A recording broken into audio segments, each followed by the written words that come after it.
Hospital Porter's pride and dignity. Stop the New World Order. Welcome to her Panmo TV. Welcome to this UFO Disclosure 2024. This is the first video of the UFO Disclosure project in 2024 that I've done. And you might say, well, Ben, this is a little bit strange because it's March. I know, it's true. Now, as you know, if you're a regular viewer, New Year's Day or early in the new year tends to be a traditional time for me to produce a UFO disclosure video. My favorite is probably the Boris Johnson disclosure speech one. I thought that's kind of a comedy video, but I usually do something in the UFO disclosure project. I haven't done one this year, and that's unusual for me. That's the first time. That's the first time that's happened since 2015. The reason is that I found in the last couple of months that I appear to be losing interest in the UFO topic. Now, that's not a long-term thing. Don't worry. For those of you, I know some of you like my UFO videos. You can't have an interest on something your whole life and then it just goes away. But I find I am at the moment going through a period where I find interest is waning, and I know why I feel that way. I feel that way because of the reasons I'm going to talk about in this video. I'd also perhaps inject a little bit of hope into why that situation could still change, and I think it might well change. We just got to wait and see, because a lot of things are still going on in the UFO disclosure business. I mean, there's still there's still processes in place, but the main problem is the central problem since the last UFO disclosure video, and you've literally got to go back. When the last UFO disclosure video I did was all the way back in the end of November. So that's a long time ago. We're talking like over 3 months now since the last UFO disclosure video. That's when I interviewed Stephen Bassett about the Schumer amendment. Now, the Schumer amendment held so much promise. The Schumer amendment, this was Chuck Schumer, the Senate Majority Leader in the United States, which is still the center of this whole thing at the moment. He put in this amendment to the National Defense Authorization Act 2024. Which included, I mean, Steve and I, you can go to the link in the description box for all the details, but Steve and I were so hopeful because it was unbelievable, the wording of it. It actually contained words like artifacts of an extraterrestrial civilization, non-human intelligence, products of non-human intelligence, and things like this. It was literally saying that in as many words. And it was saying that there should be a number of proposals which the government should adopt and which Congress should approve. These included the most important clauses, which was the establishment of a presidential oversight committee on the executive branch, and also eminent domain. That is the ability of the government to take possession, to commandeer any projects that had essentially been outsourced to contractors, such as Lockheed Martin and other private companies working as contractors to the defense establishment. That is the Department of Defense. Now, what happened was, well, probably know what happened, because around about Christmas time, this went to the Congress just before Congress broke up for Christmas, and Schumer basically stood up in Congress and said there's a war over this. There's a war over this UFO disclosure issue. He slammed the Republicans for trying to stop this UAP Disclosure Act.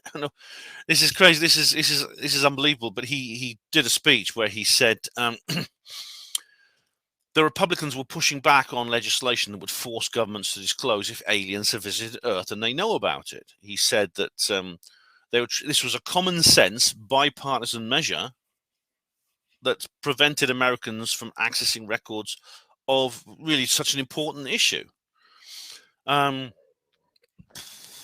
This is why is this? I mean, the culprits were the people. There were two congressmen who became known as the two Mikes. They were the ones who seemed to be the instigators of this. This was Mike Turner, Republican from Ohio, and Representative Mike Rogers, Republican from Alabama. They were assisted by Mitch McConnell. He was the Speaker. He was the Senate Minority Leader, but also the Speaker of the House, Mike Johnson, also was said to be in favor of supporting the two Mikes in what they did. Tucker Carlson had a rant about this. Several other people have. Ryan Robbins, UFO Jesus, did a video. He actually put it on Twitter. He didn't put it on YouTube. He was really angry. He was swearing, and he never swears on his YouTube channel. But UFO Jesus was really laying into these people. And Tucker Carlson, as always, who's quite a hero in this sort of thing, he was saying quite clearly, that this was obvious. It was obvious that they were trying to block the bill. I mean, the bill was passed with the Schumer amendment, but the Schumer amendment was a watered down version of its previous self. It was a pale husk with the two vital clauses gone. That to do with the presidential oversight and the eminent domain. Those were removed, and he said. And David Grush that he was on Joe Rogan Experience, which is fantastic because that's the most popular podcast in the world. I mean, it gets more views than CNN because it's 10 times more interesting. But he said, why are they blocking this bill? It's not because of expense, because this project would be very, very cheap compared to most issues. So why is that? But what would have happened if this had passed? If this had passed into the NDAA, it would require by July for all governments to hand over all record of UAP. Actually, not July. It's 300 days after the amendment's enactment date, which should actually be, I think it would be August, not July. It'd be August. And the question is, as Tucker said, and David Grush also made this point, if there's nothing to see here, why are Mike Rogers and Mike Turner in the House blocking this bill? And that's a very important point. I think this is the positive issue that's come out of this. This is the really positive. This is the positive message, I think, that came out of this, which is, I think nobody is pretending there's nothing being covered up now. I mean, you don't hear that anymore. You don't hear obviously, there's some diehard skeptics who are still saying that, and I'll be dealing with them later in the video. But you generally in the commentariat, you don't get, it's just an illusion. There's nothing here, nothing to see here. There's nothing going on at all, and nothing's being covered up. It's all a big piece of nonsense. It's a folly that Congress has got itself worked up in a tizzy about. It's just like they're getting, it's like they've suddenly decided to have a vote on Santa Claus and unicorns. They must be losing their mind. Nobody's saying that. Nobody's saying that. Why are they not saying that, Ben? They're not saying that because, well, obviously they are. Obviously there is something to be covered up. Otherwise they wouldn't be making this much fuss. But it's like, if there's nothing to see here, why don't they just say, why doesn't everyone in Congress said, this is silly, let Chuck get on with it. All right, yeah, I'll rubber stamp that. I don't care. I'll rubber stamp this nonsense because there's nothing to, it's pointless not to. Can we just get this over with and move on to something that's real? Can we? No one is saying that. There obviously is an effort here, and as many have pointed out, that the two Mikes actually are very important figures in Congress in this sense, because they had their campaigns funded by Lockheed Martin.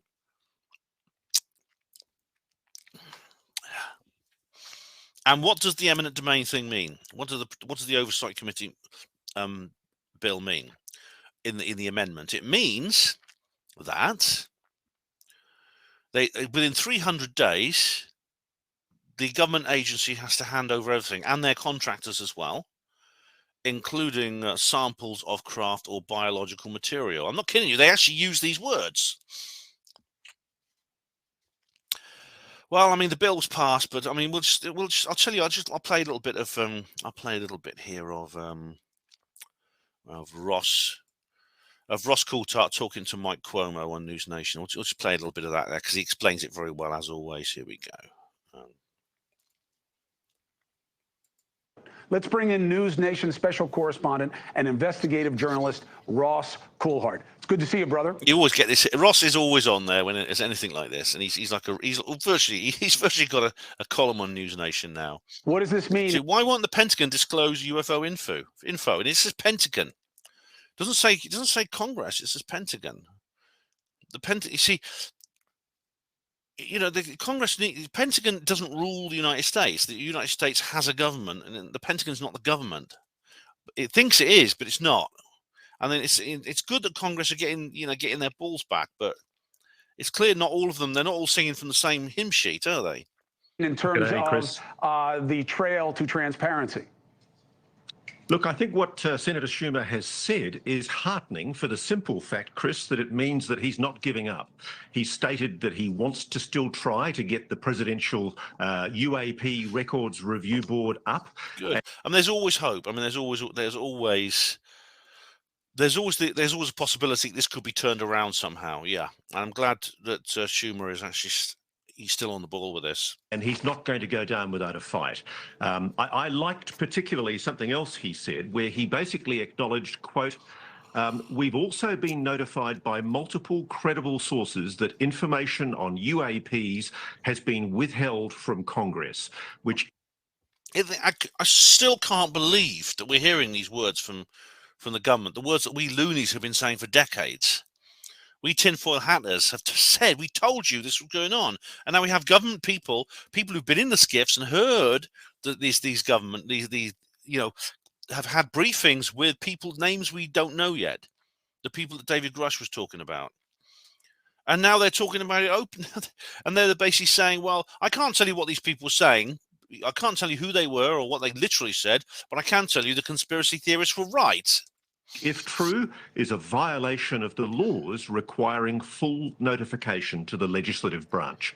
And that's an important point. Again, the Pentagon doesn't rule the United States. The Pentagon, obviously some of the congressmen are in the pockets of the defense establishment, which is obviously separate from the rest of the government. There's some kind of war going on, some kind of civil war. It's secret, but it's still going on in the United States, probably in other countries. That's a very significant admission by the Senate Majority Leader. It indicates that the Congress is starting to get the bit between their teeth. Yeah, good. Realised there's an oversight and transparency failure here, and they're going to demand answers. And he's working with a Republican senator on this. They had a colloquy, which is a fancy word for a discussion on the Senate floor about it. And it was nice to hear them from different parties complimenting each other because they had a shared goal. Now, that takes me to the cynical question. Good. It is. I mean, this is a bipartisan issue. If you remember, you saw old Matt Gaetz and AOC sitting together at the hearing. Do you remember the hearing we talked about in July? These are like the far right and the far left sort of coming uniting behind this subject. It's when the pettiness of party politics within bureaucracies is kind of exposed as an illusion. You know you're onto something important, don't you? The House doesn't want to do this. It's Republicans in the House, it's Democrats in the House, whatever. It's the House. Well, there's a couple of them that they're pretty much split, but there's a couple of them that are like they're trying to weigh the scales on the side of secrecy. Is it because in the current state of play, Ross, if you can't find an angle of advantage that makes the other party look worse, you ignore it? And this issue, even though it joins left and right, Americans are all on the same page. 3 out of 4 of us want to know more about what they know. Is Congress covering UFO? Some of them are. Now, and Ross is going to answer this. I personally don't think it's anything as shallow and mundane as that. I think it's not simply about sticking 2 fingers up to the other side. I think what the 2 mics are doing has a far deeper purpose. And I think, as I said, it's connected possibly to who funded their campaign. There's no advantage for the House players, so they ignore it. And that's going to be the result. Nothing will get done. Well, I certainly hope that's not the case, Chris, because I have heard that some Republican senators have speculated that the reason why their colleagues in the House resisted the UAP Disclosure Act was because they didn't want to give the president a win. Because if that act... No, I can't believe that. I can't. As I just said, I don't think it's... I mean, Biden's a fool, and everyone knows it. But this goes beyond him. Gone into legislation as it was, it would have... You must remember, like, if this committee, this presidential oversight committee, is established, it's not President Biden's or President * Biden's committee. It's the executive's permanent committee, including his successor, which I hope will be Donald Trump. Meant that around about October next year, the president would have been in a position to give the public a greater degree of information than ever before in history about the phenomenon of UAPs, because there would have been a declassification board doing its assessment. But I just want to be positive for a moment, because there are a few things. Oh yes, Ross, please do. Please tell us where the big UFO is that's buried under the building. They don't call him Blue Balls Coulthard for nothing, do they? You know, there is this object which is too big to be moved. What do they do? Well, they build a building over the top of it. I can't tell you where it is, but it's there somewhere. Things that have gone through in the legislation into the National Defence Authorisation Act that I think are actually really positive. I don't think it's all negative. Yes, we've put the foxes in charge of the hen house in terms Here of... we go, right. Breaking down the UFO disclosure law in the National Defence Authorisation Act. What's in the bill? National Archives creates a UFO records collection. Right. Well, that's not a big deal. I mean, Britain already has one of those. I've downloaded them all from the National Archives in Kew. I'd managed to do it before they started charging. Government agency heads find and send all UFO docs to the National Archive. Okay, so those two, the first two, are kind of together. And UFO records made publicly available. Yeah, those that can be declassified are, yes. What's not in the bill? 10-person panel who review and disclose UFO records to the public. That's not what's just not in the bill, though. There's also the eminent domain clause and the presidential oversight thing, isn't it? I mean, that's what they mean. Of who makes the decision to reveal UAP files, but at least they're going to be put across into the National Archives, where the idea is that those files will be released to the public. Well, here's the problem, Ross. Self-reporting.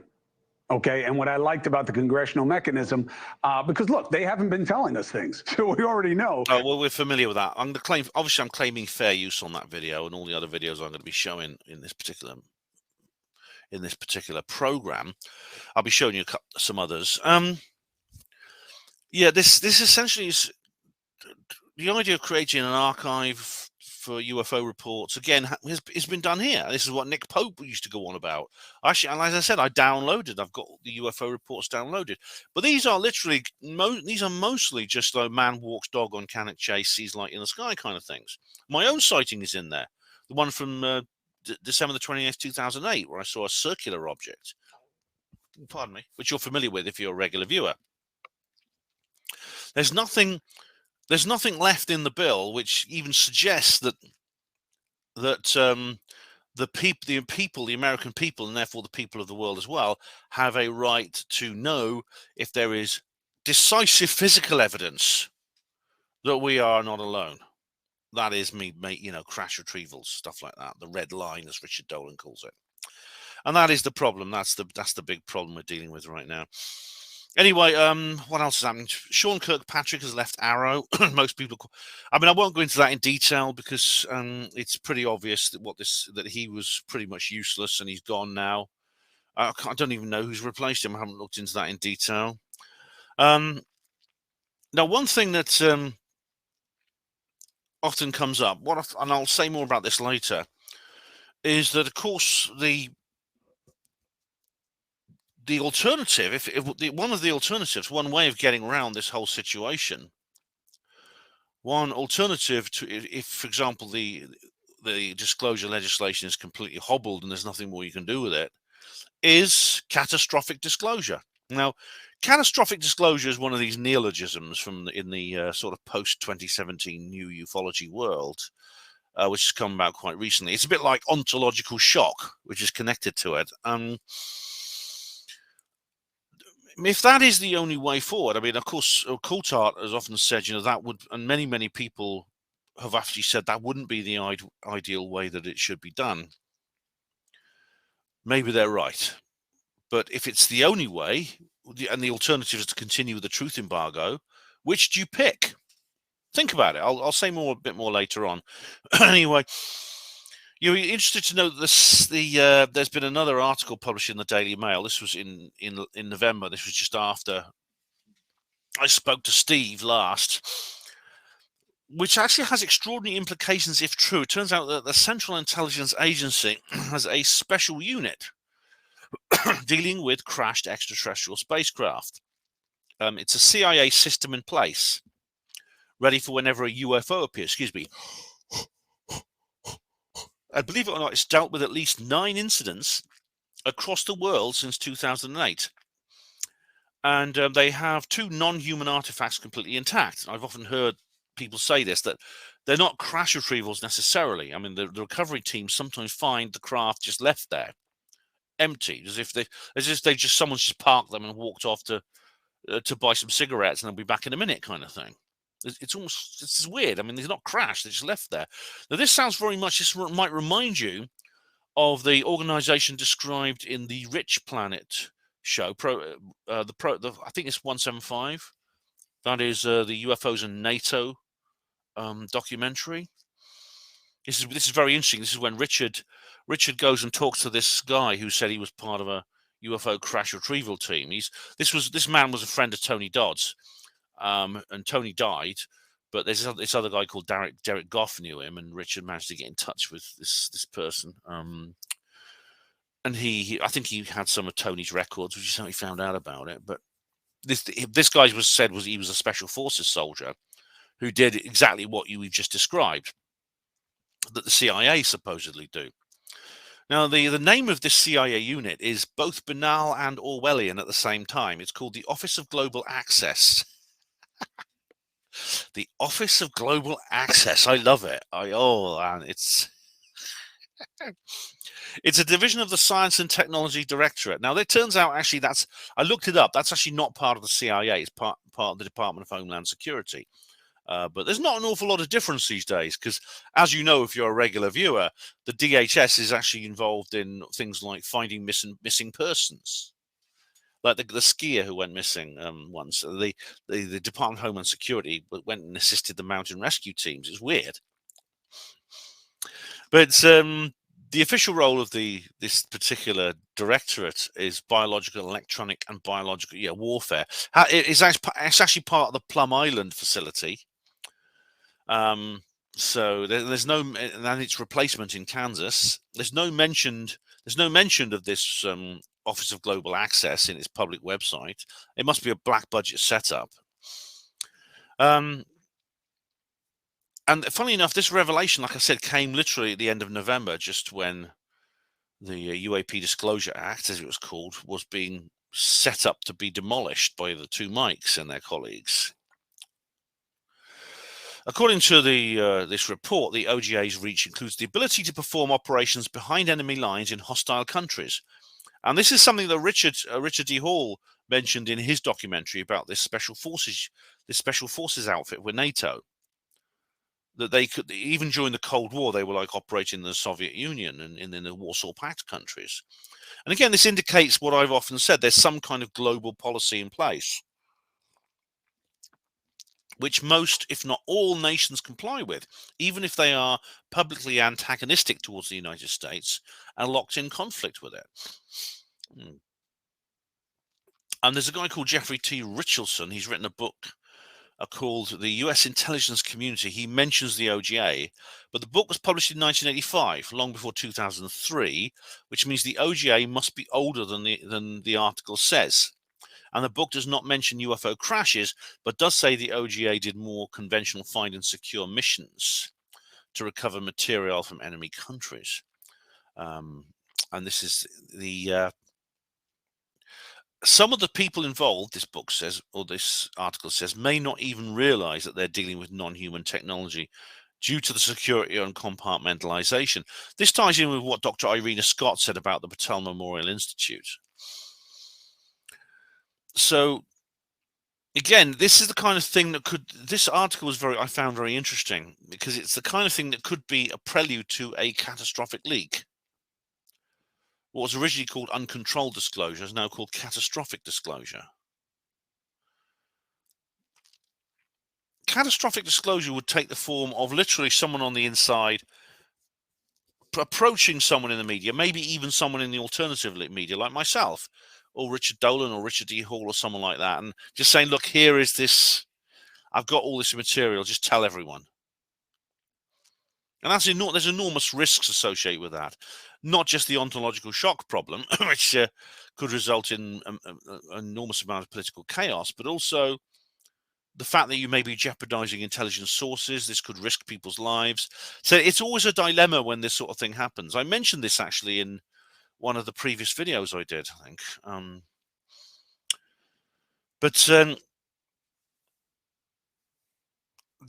It'll put them on the back foot. And you see, I think there's going to be a certain element of post-disclosure chaos anyway. It may not be as bad as you might think. Certainly the way I portrayed it in the Roswell books. I mean, it's if you haven't got it yet anyway, Roswell Rising, a novel of disclosure, price £10, all good bookshops now. So yeah, I think I would write that book slightly differently today. Certainly that the first, the fourth and fifth chapter I'd write slightly differently. Anyway, there was another briefing in January. I was quite hopeful at first because basically the intelligence community inspector general gave another briefing to selected members of Congress. It was the usual characters: Moskowitz, Luna, Burchett. I made a few jokes when this happened. I posted a meme of a man with his ear pressed up to a glass against a wall and the words "me" outside the UAP briefing. And it's of course a joke. You can't eavesdrop on a skiff. The sensitive compartmented information facility is designed to prevent people overhearing what's going on in there.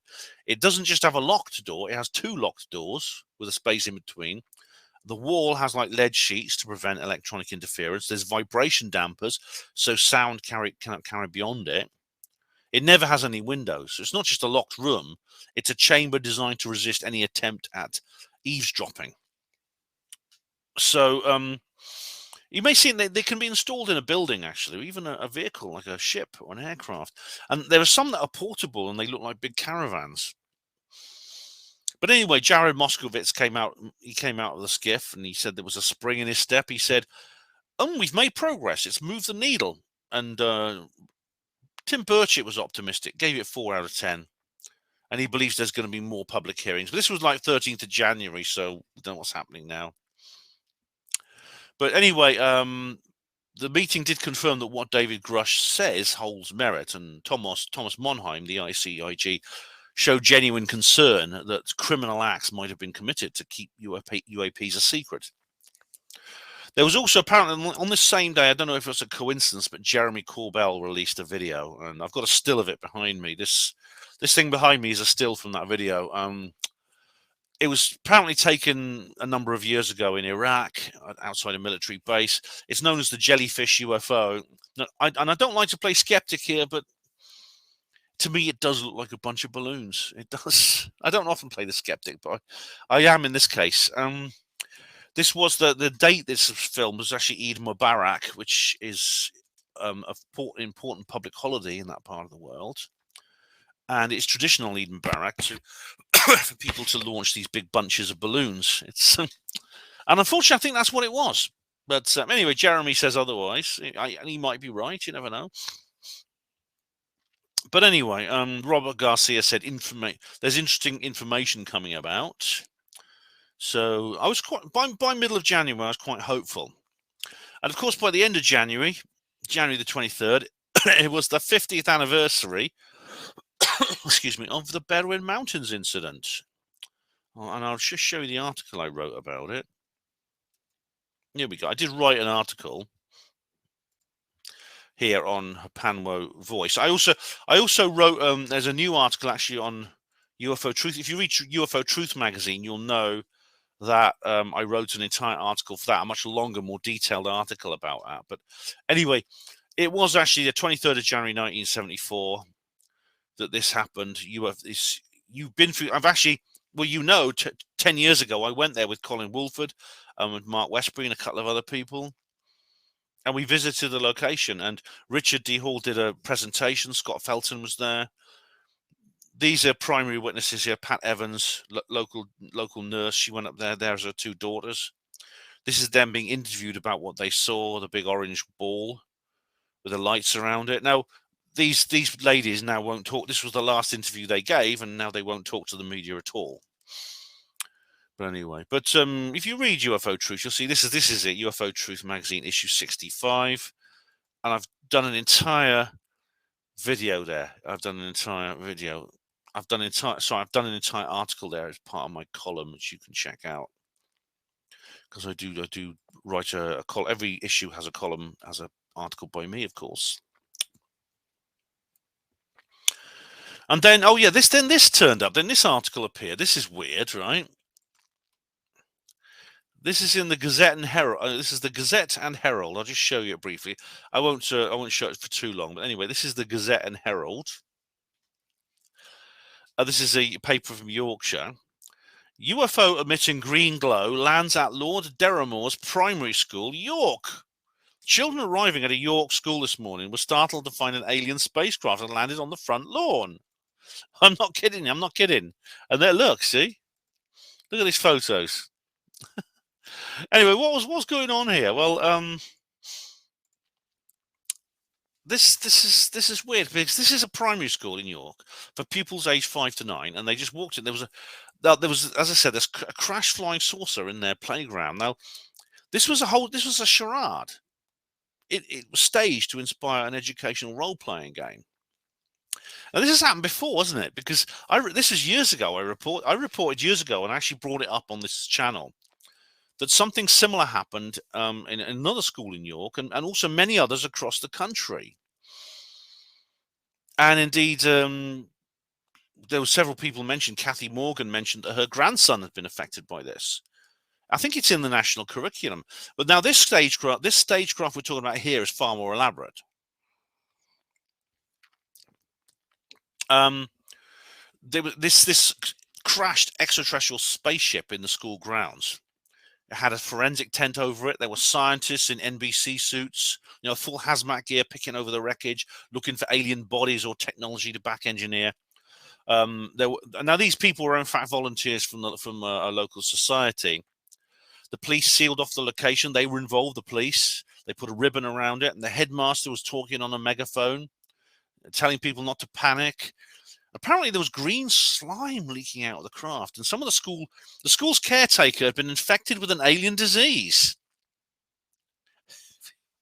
And he was currently being treated by paramedics at an ambulance. Of course, he wasn't really. He was pretending. But the door was open, and you could see the caretaker lying on the back of an ambulance. And of course, in schools, caretakers are often some of the most popular members of staff, more so than the teachers. And some of the slime was smeared on the door handles of the school building. And this was because apparently the aliens had tried to break into the school. And yeah. Now, the children, they saw through it. I mean, they started making jokes about keeping the alien as a school pet. And they realized, I mean, the kids did realize it. I think most of them realized it wasn't real, but you never know. Maybe some of them didn't. But the teacher who organized this was called Miss Smith, and that is her real name. And it took months to plan, and it probably wasn't cheap.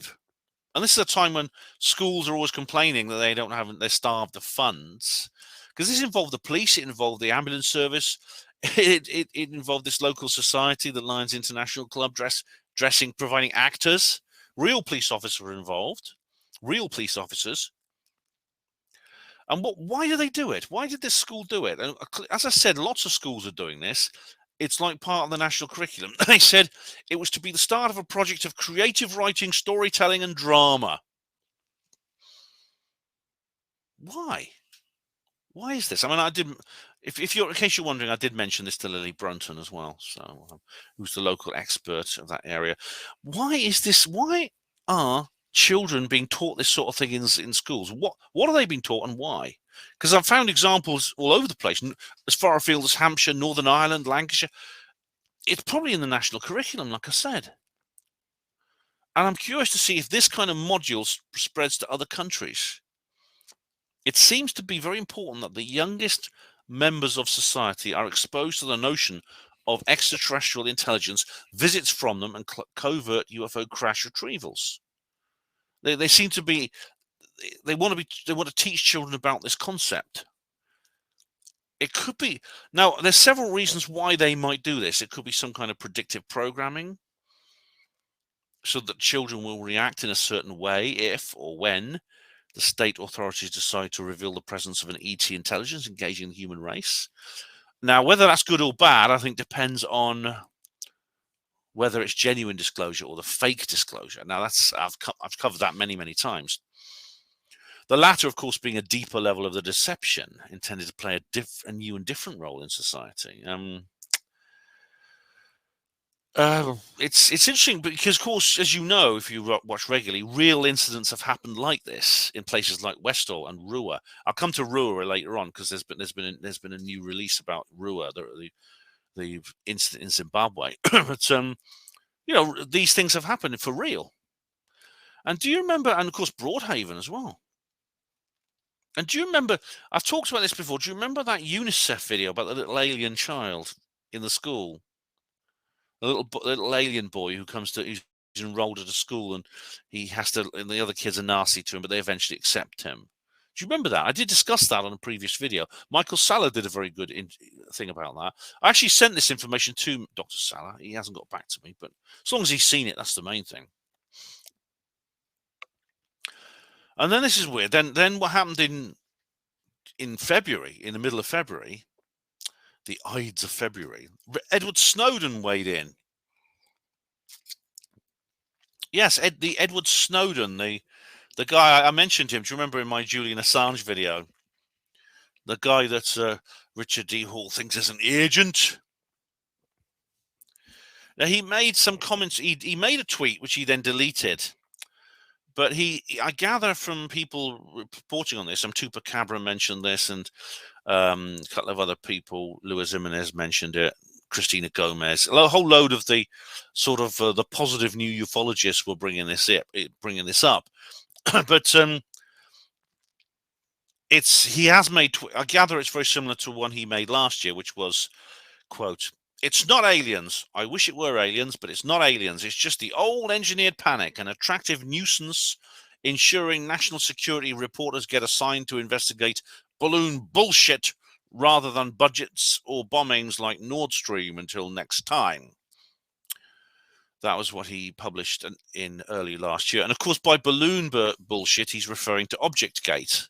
Well, I think I've done 4 videos on ObjectGate. Now, Edward Snowden, of course, is a former intelligence officer. He's a renegade. I actually don't believe he's a shill and is controlled opposition. I don't believe that myself. I've explained why. Of course, he is admired like Assange. He's admired at this. He's a countercultural figure and is admired. So we sometimes, when that happens, we assume that what he says has to be so, but it's not. I mean, it's obviously it's more backslabber. It's more backslabber. I can't even speak properly. Hang on a sec. It's just a pile of backslapper fodder. I mean, there's so much worldly drama. There is ample worldly drama going on. Ukraine, Taiwan, etc. Why invent fairy stories about flying saucers to distract the defense press? And such phantasms, if they happened, might well trigger the opposite reaction. I mean, I don't have to repeat my bank robber analogy, do I? Because if I try, some of you will immediately be posting comments saying, "Ben, you've done that one before. We know about the bank robbers and the 2 bank robbers." Yeah. And anyway, the best response came from Chris Mellon. He said this: "I see Edward Snowden espousing the view that the US government is using an alien threat to justify increased defense spending. In fact, as anyone following the comments of Dr. Kirkpatrick lately, or any other administration at any time knows, the USG is doing precisely the opposite, as it always has, flatly denying there's any evidence at all of aliens. The issue has only become a topic of discussion because a couple of former insiders and Navy pilots engaged the press and Congress. Finally, given what is transpiring in Ukraine, the Middle East, and the Pacific, the USG doesn't need to invent bogus reasons to justify increased defense spending. Anyone who believes the USG is leveraging UAP to justify increased defense spending is plainly out of touch with the facts. Well said, sir. Well said, Christopher Mellon. And it's just because Snowden was in the NSA doesn't mean he's an omniscient titan. He's a human being like the rest of us. He works in a compartmentalized organization. It's crazy. It's like these ridiculous fools who keep saying, David Grush, he's 6 months and he said he's presented no evidence. It's 6 months since he spoke out, and he's never handled an alien corpse.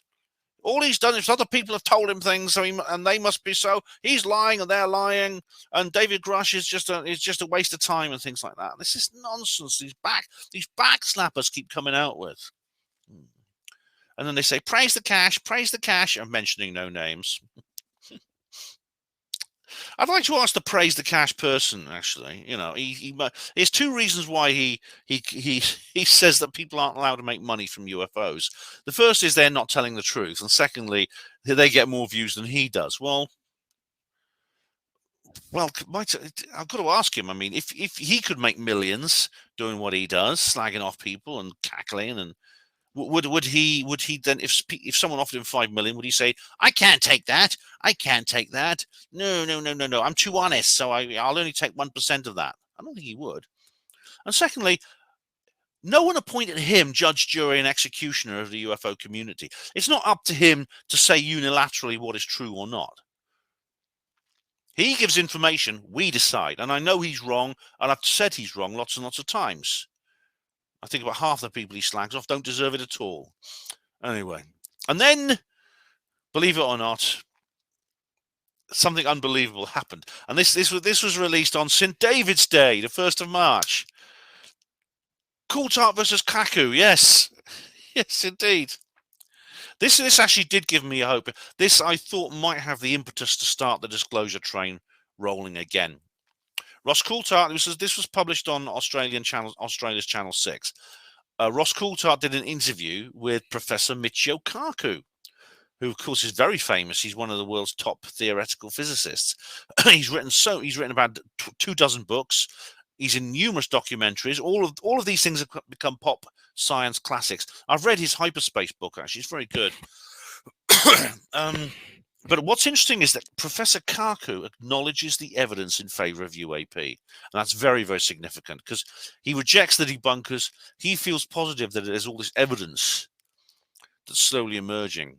And he says, and this is interesting, because he says something really amazing that completely opposes the fundamental charter of the skeptic movement. If you remember my talk about skeptics, that is the burden of proof.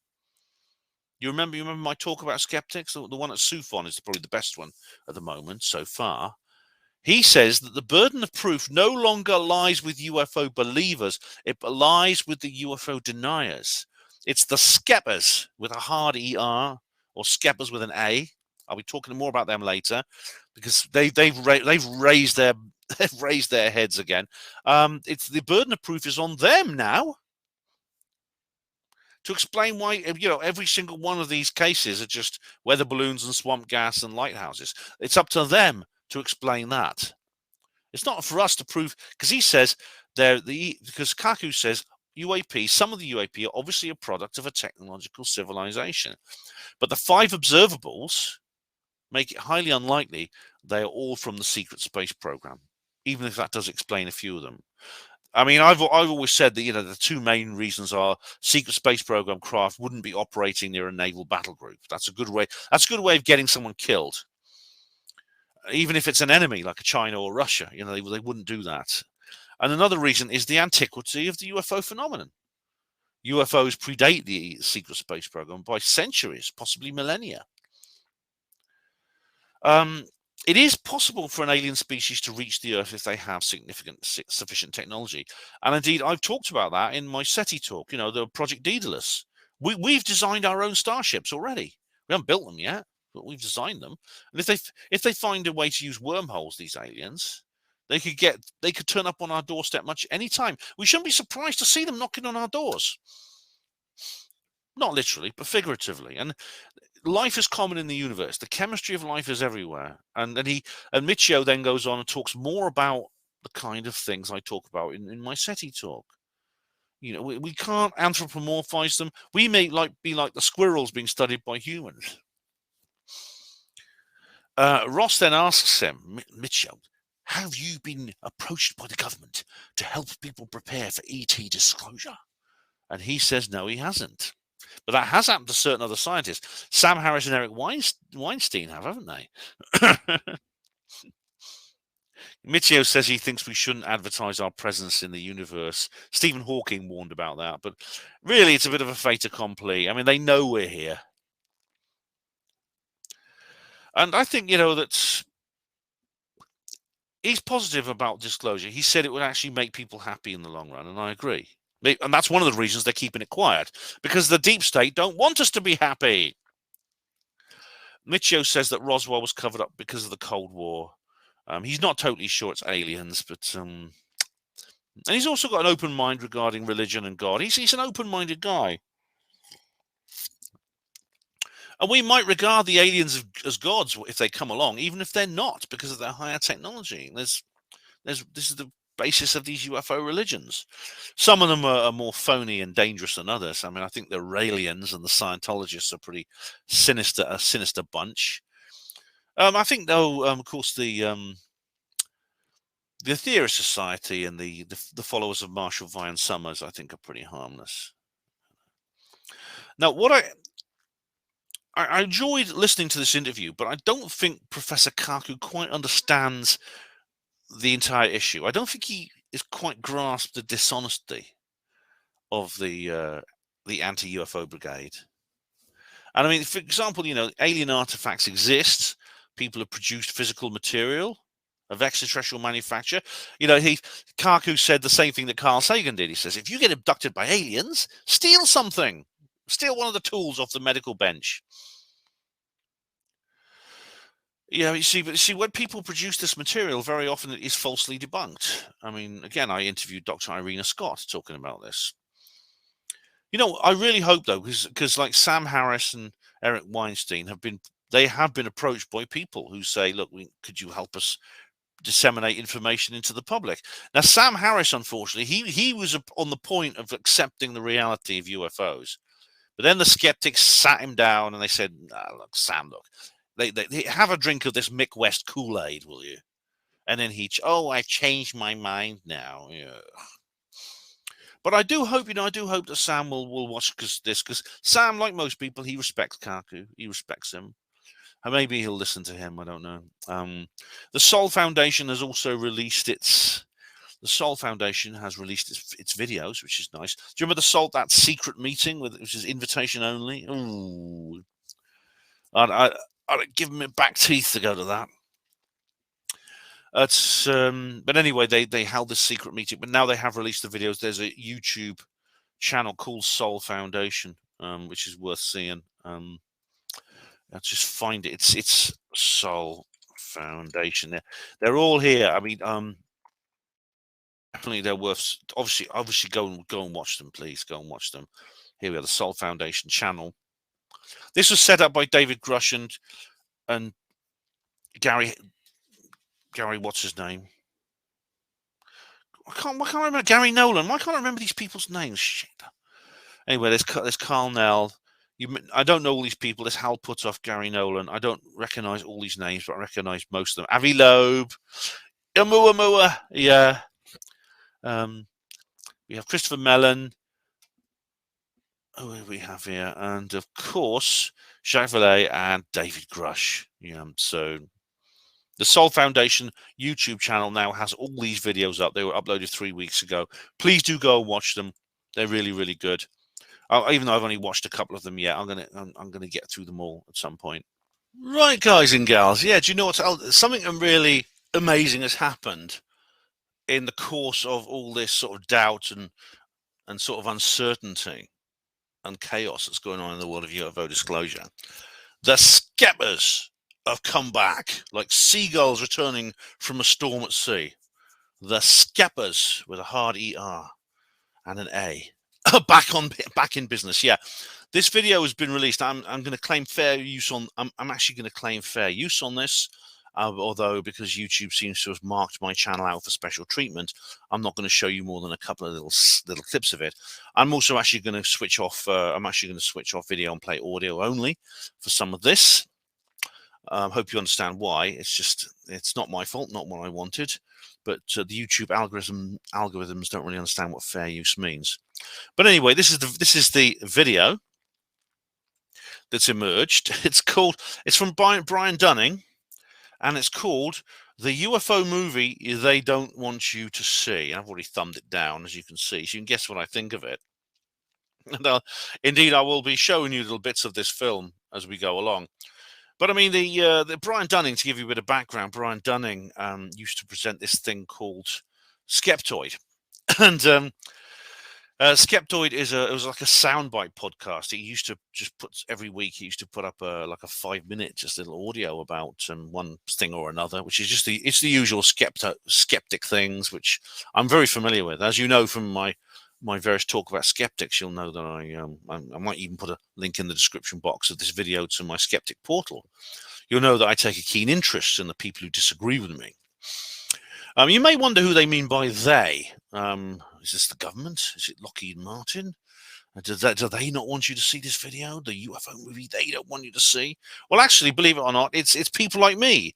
It's UFO believers who don't want people to see this video. That is what the title is actually stating, which is false, because I actually don't give a damn if you see this video. I don't give a damn if you watch the video I've just shown you. I've just shown you where it is. I've shown you how to find it there. Let me show you again. There you go. The UFO movie they don't want you to see. There's the URL. Go and watch it. It's very simple. I mean, it's very, very simple. Just go and watch it. I'll be showing you a few clips to encourage you.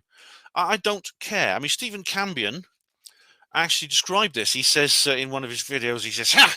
This is a UFO movie that you UFO believers are really gonna hate." That's what he said, right, in one of his videos. I don't know why I'm compelled to watch that guy so much, because I watch everything. I watch all his videos. Most of them. He uploads too much and live streams too much, but I do watch so much of his stuff. I don't know why. But anyway, he says you're going to really hate this video. Well, guess what? I don't hate it. I don't hate it because I don't fear it. I'm actually glad that we get to hear both sides of the story. I really do think everyone should look at the other side of the story. I said this to Skeptic of the North in my. Do you remember I did that Skeptic deprogramming course? Do you remember that video? You'll feel it's on my channel, quite recent. I want you all to go and look at the other side of the story. Test yourself. Test your beliefs against opposition. Anyway, this documentary, it's glossy. It's very well composed. It's a crowd-funded skeptic video made by this guy, Brian Dunning. Like I said, the presenter of the Skeptoid podcast. And it's apparently about the science behind UFOs. This guy's very... I'll show you him in a minute. But it's had some favorable reviews. Psychology Today, the Skeptical Inquirer, both say it's really, really good. It's been shown at the SETI Institute. And indeed, as you'll see in a minute, that the first part of the video is all about SETI and exoplanets. Here we go. I'll just show you a little bit of it now. Again, I'm claiming fair use on this because I think to myself, well, again, I'm going to show you a few little clips of it, and I'm also going to switch off the video at some point, just show you the audio. Okay, guys, here it is. I'm going to show you a few little clips of it, but it sort of starts off like this with just there we go. There's a radio observatory. You see, this is like it's like that Karl Jansky Very Large Array I talked about in my SETI talk. I mean, literally, the first part of this video is all about. You know that I love to wonder about our neighbors in the universe. This is Brian Dunning. This is Brian Dunning himself. Now, throughout this entire video, he presents this entire video, this entire documentary, and it's quite a long one. It's 1 hour and 33 minutes. He presents it wearing this strange hooded jersey here with this thing on the front here, this emblem on the front, which is, it looks like some kind of weird formula that says, do I interpret this right? Space rockets are greater than ghosts. Which is a bit strange. No doubt this will become a piece of merchandise for the film. Space rockets are greater than ghosts. I mean, maybe because I'm not a skeptic, I can't understand this. It may be some kind of skeptic pearl of wisdom that sort of passes over the top of my tinfoil-covered head. But anyway, he wears this for the entire program. And you already know that I'm fascinated by UFOs. And you are fascinated them, but you think they're not. You think they're not real. I want to learn more about them. It's the first part. Is all about than light. Is all Because about the exact right place. And here's the diversity hire. Oh, but actually, that may not be fair. He may.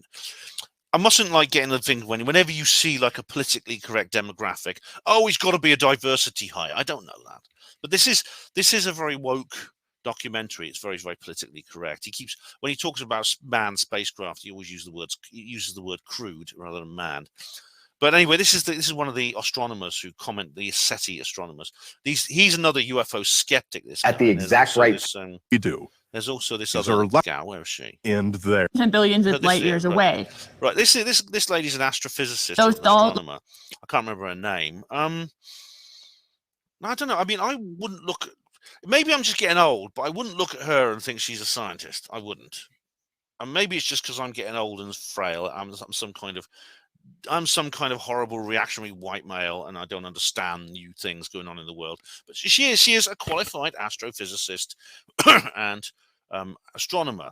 And now, seeing as I have met scientists who look like her, who have her style of hair, clothing, tattoos, etc. I have met scientists who look like that, but they're all the ones I've met who look like that are parapsychologists. They're into the paranormal. But she's not. I mean, she and the other guy, they keep saying over and over again that they're astronomers and they're always looking at the sky and they never see UFOs. And you say, well, astronomers never see UFOs. So if they existed, we would see them because we're always looking at the sky and was looking at seeing them. Well, the thing about this, the problem with that issue is, I mean, I was always shouting at the screen when they were saying this. You know, you say that because you want to keep your job, don't you? I bet you if you asked a few astronomers, they would tell you otherwise. In fact, I know some astronomers have seen things and they don't speak out. But anyway, the first part of the film is all about SETI. Like I said, I'm encouraging you to go and watch this. Now, then it starts to get a little bit interesting later on. And they bring up the same subjects I bring up in my SETI talk, basically. And I don't disagree with that part of the film. About half an hour, you've got to wait about 25 minutes in, and then they start talking about UFOs more seriously. Then they start explaining to you about how UFOs are actually not what we call UFO sightings are actually not real. They're not really aliens. They're something else. And they can be explained by non-ET terms. And then I start to get a bit worried because, you know, I'm a big aficionado for the Rendlesham Forest incident of 1980. I've covered this several times on this channel. I've been round those woods with one of the witnesses, Larry Warren. I've interviewed Gary Heseltine, one of the top researchers. I've been on his tour of Rendlesham Forest. And, you know, I'd be very disappointed if someone, according to this Brian Dunning, right, in this film, and there's a bit of a build-up to this. There's a bit of suspense, you know, because he builds you up to. I won't play you the whole scene, but he says, "Well, I've actually come up with a solution to this. This film is going to present exclusive new evidence that the Rendlesham Forest incident was a big, complete folly. There were no aliens, and I've proved it.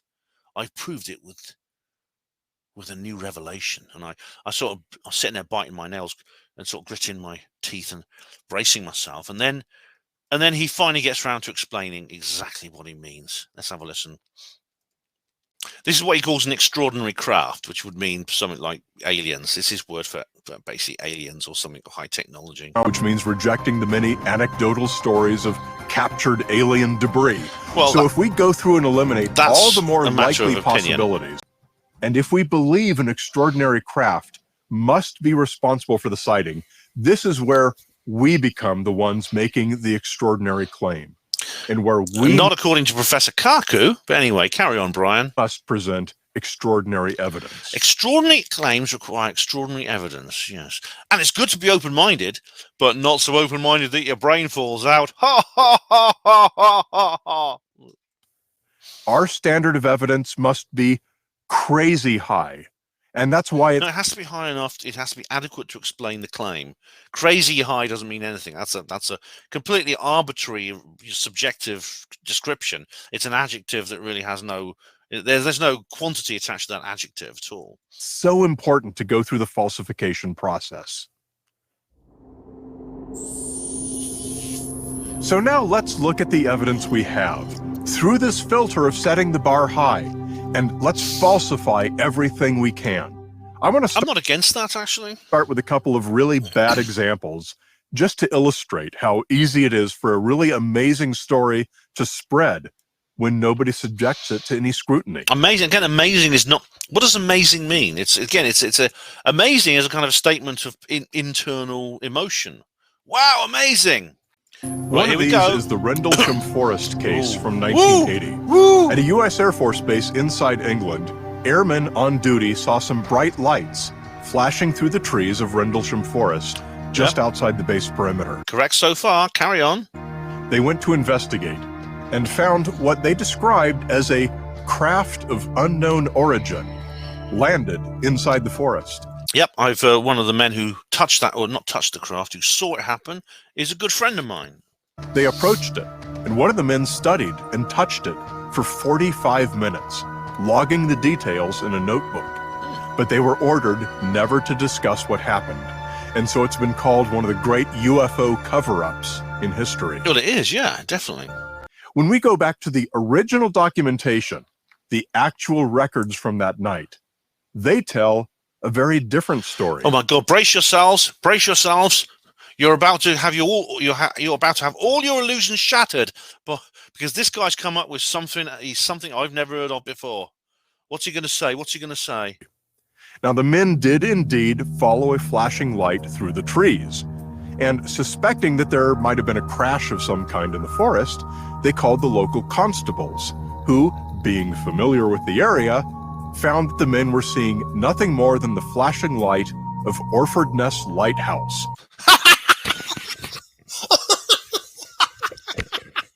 Oh my God!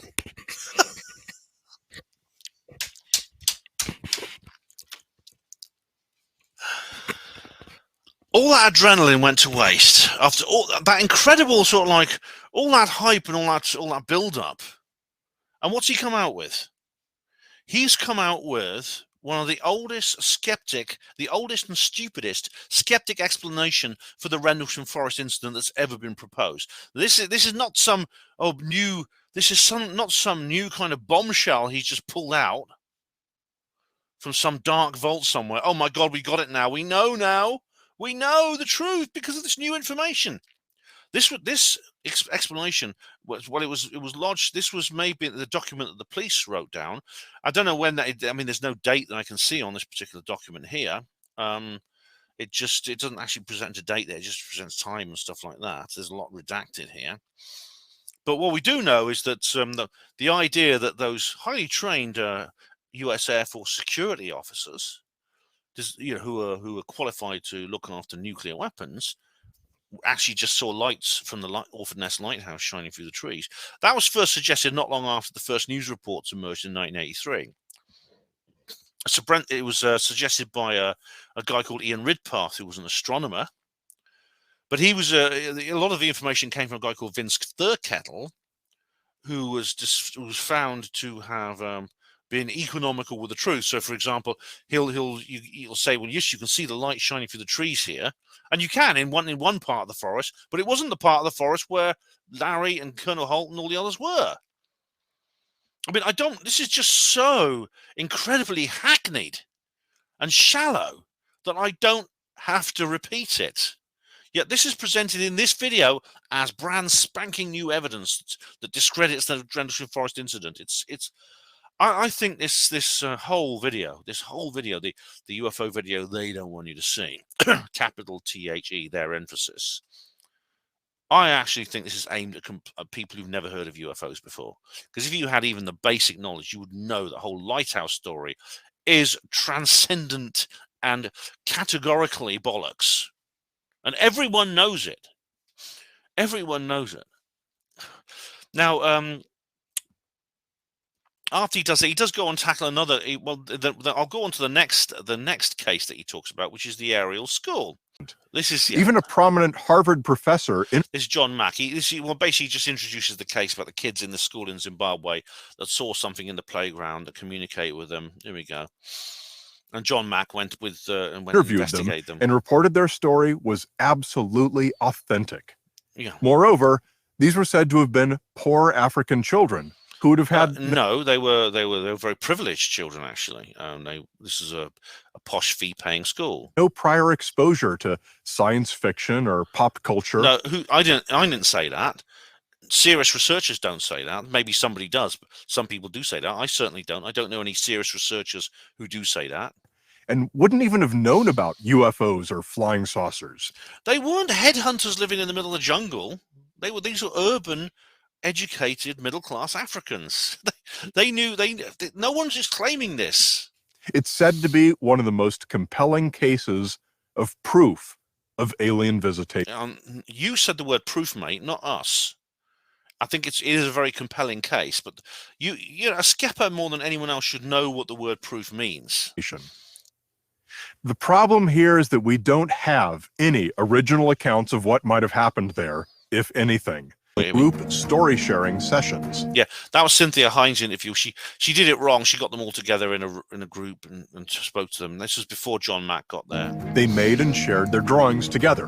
This is the exact opposite of how witnesses are supposed to be interviewed. Yeah, we all know that, Brian. But what about John Mack? Now, having influenced one another, the children's stories were hopelessly cross-contaminated. And so, of course, the stories were similar. But the most destructive influencing came from the Harvard professor 2 months later. This was John Mack, an author who firmly believed in alien... I've read that book. Abduction.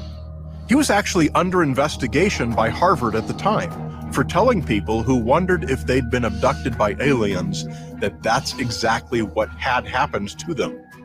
His whole thing was persuading people that they'd been visited by aliens, to the point of breaking Harvard's ethical standards. That is not an impartial observer. You fucking lying bastard. First, Dr. John Mack, I've read his book, right? Dr. John Mack came to his conclusions through science. He was under investigation for saying things for saying something that lay outside the paradigm that the officials at the Harvard University were willing to accept. He was persecuted for his beliefs, even though his beliefs were scientific, and he carried out his interview with those children completely correctly. And I mean, this guy, he must know he must know he's misrepresenting Dr. John Mack there. And he's been in this business too long to know otherwise. Brian Dunning knows better than this, and I suspect that he is deliberately deceiving us with that statement about Dr. John Mack. He's repeating a skeptic line that many skeptics have used to lie about. And it doesn't. I mean, no point in this video does he talk about the new film that's come out, the new one by Randall Nickerson, in which the children who are now adults, they're now in their 30s, they maintain that what they saw was real.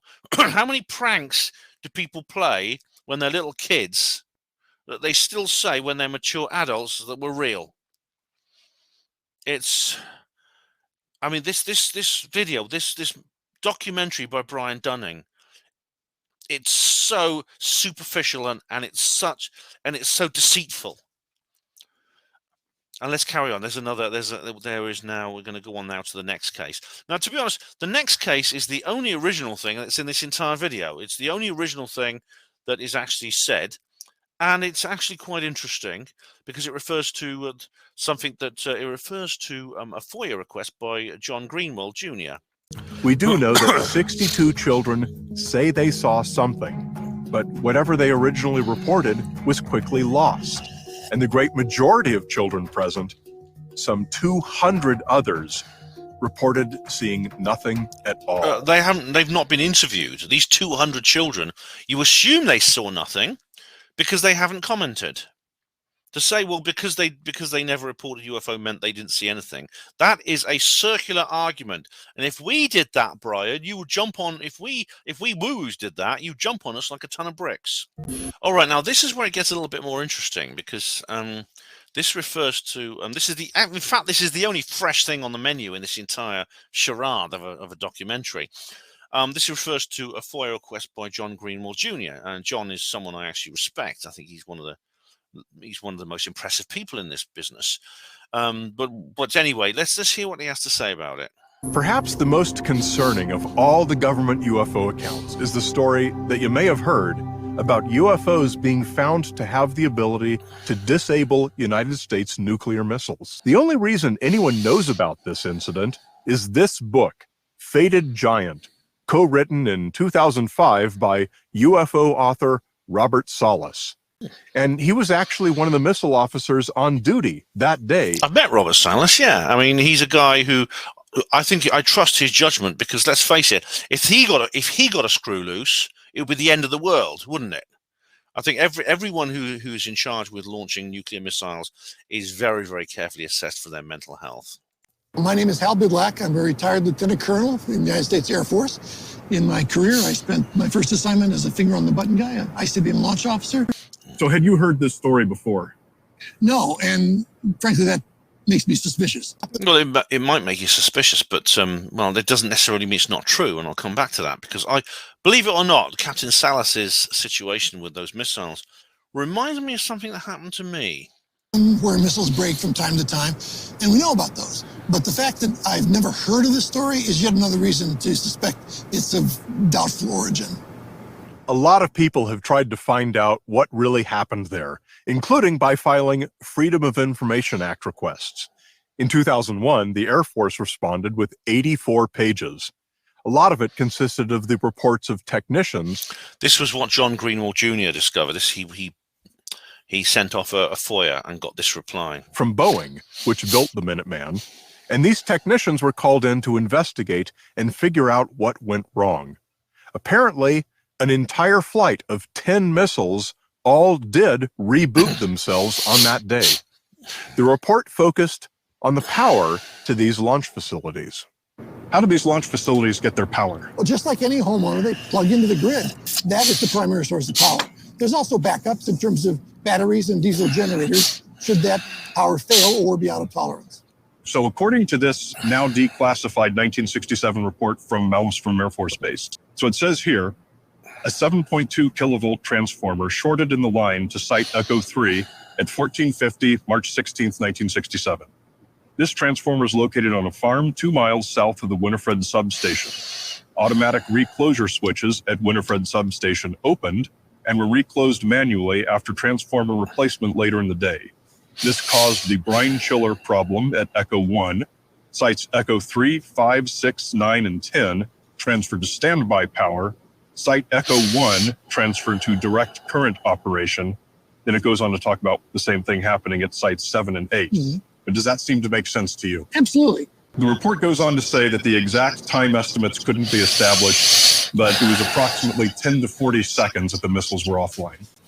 In his books, Salas actually attributed the missile restarts not to the power outage, but to UFOs, the glowing red orbs that Congressman Gallagher asked about. Well, maybe the UFOs caused the power outage. Well, the Air Force did check that out. They found, quote, rumors of unidentified flying objects around the area of Echo flight during the time of fault were disproven. Oh, well, that's okay then. They're telling us they're disproven, so they must be disproven. I mean, they wouldn't lie to us, would they? Then, 8 days later, in the town of Belt, Montana, someone reported seeing a UFO to the local paper. There's no logical reason to conclude one thing had anything to do with the other. Well, there's Captain Salas reported that the shutdown of the missiles happened as red glowing lights appeared above the launch facility, and the security guards on the surface above the launch bunker called down and alerted him and told him they were there. They happened at the same time. Didn't happen 8 days later. They happened at the same time.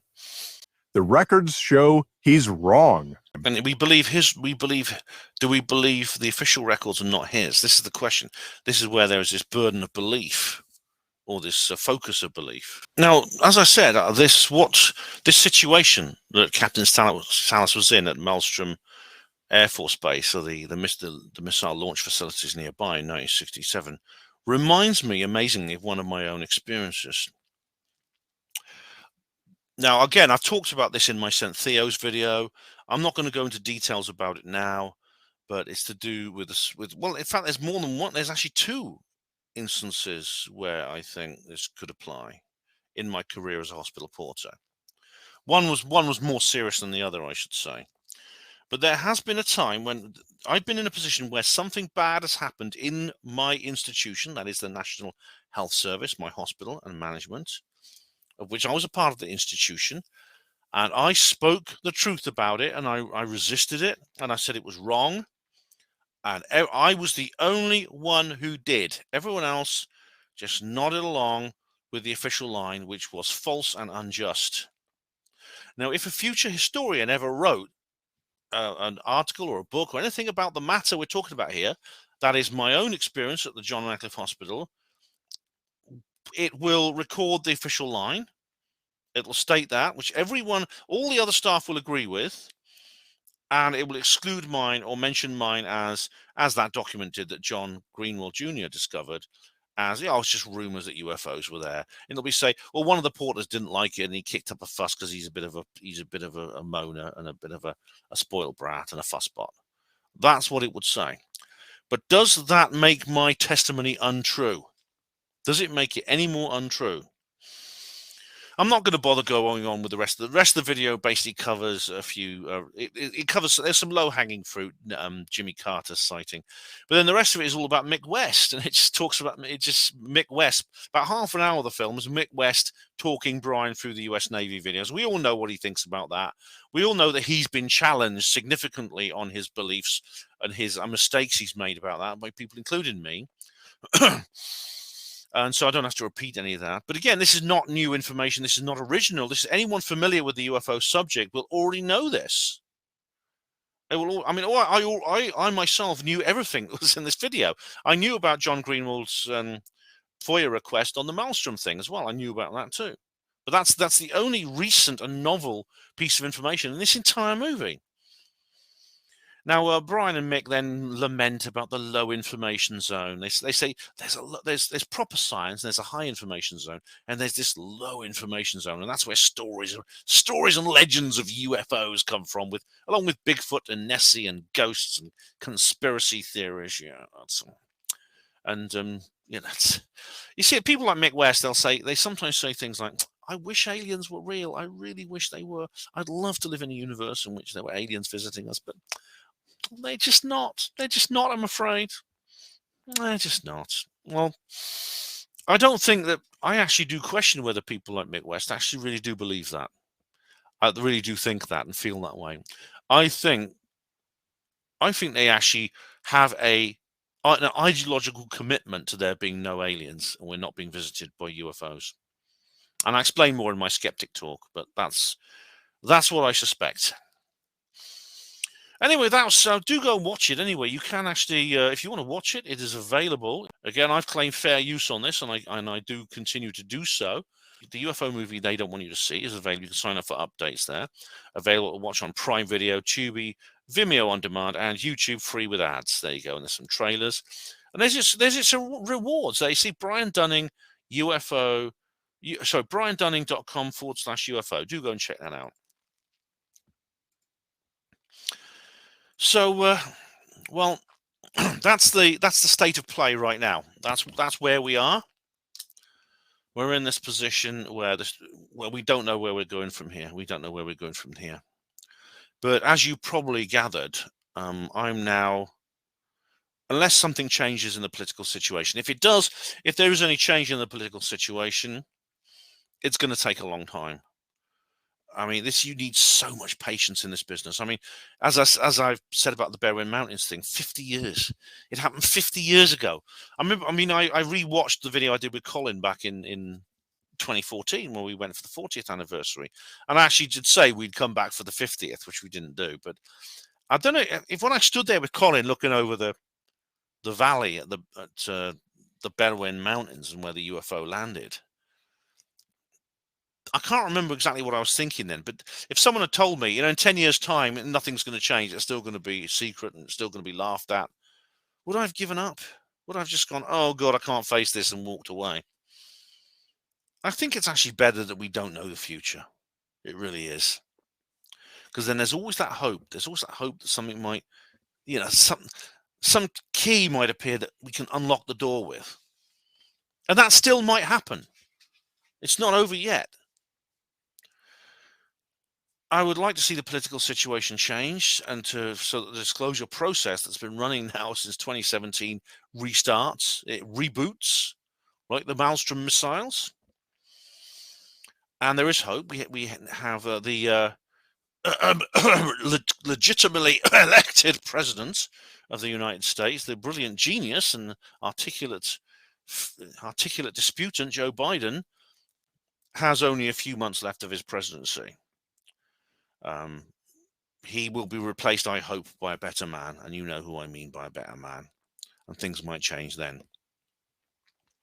But even so, I mean, we've got to wait. That, like, basically, we're talking about like almost a year until that better man could ever be in a position where he can do anything. And time moves on, things get worse. The deep state clenches its grip, it tightens its grips. It finds other ways and other means of heading us off at the pass and building its defenses. My hope is that something will happen before then. And of course, if it's going to happen, it's going to come out of left field, which means catastrophic disclosure. But maybe catastrophic disclosure is the only way forward now, in which case I support it. Despite all the ontological shock and the results of that, this is something I would endorse. I would never say, well, we can't have that. We've got to wait for the politicians to get their asses into gear. Because if you do that, you'll be waiting forever. So if you're an insider, you got anything you want to tell us, come to me. Come to me if you trust me, or come to someone else. Because disclosure has to happen one way or another. And maybe, like many, many things, it will happen in a way that we don't expect. I hope so. Well, what's coming up? Well, keep your eye on the channel, because in a couple of days there's going to be some big news. I'm doing more than one video about MH370, which of course is its 10th anniversary this Friday. So keep your eye on the channel for that. This will be like at least one of these videos will be a live stream, so do check that out. And for those of you who like my out and about videos, well, there's the thing with Mark Devlin coming in a couple of weeks, and I might even get the chance to do an out and about video before then. In the meantime, thank you all of you for watching Hapanwo TV. Oh, my hand's disappearing. Hospital porters, pride and dignity, stop the New World Order.